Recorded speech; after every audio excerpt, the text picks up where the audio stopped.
आज आपल्या घरी गावी आमच्या डॉक्टरचं रिक्वायरमेंट होतं मुलीचं की एक काबुली चण्याची भाजी काका कशी बनवायची. तर ह्या पद्धतीने बनवण्यासाठी आम्ही हे काबुली चणे रात्रभर भिजू घातले. त्यानंतर बघा हे प्रेशर कुकरला लावून घेतले. कुकरमधनं चणे बॉईल झालेले आहेत. त्याच्यासाठी लागणारे कांदा, लसण, मिरची, अद्रक, कोथिंबीर आणि त्यामध्ये थोडंसं दही जाणार आहे. अशा प्रकारे ही आमची भाजी तयार होणार आहे. काबुली चना स्पेशल भाजी. आवडेल तर तुम्ही खावा आणि आम्हाला लाईक करा.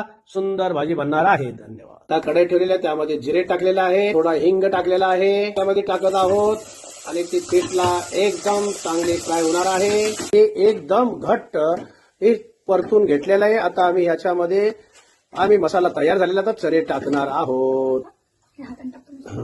हे बघा आता चणे आम्ही टाकणार आहोत.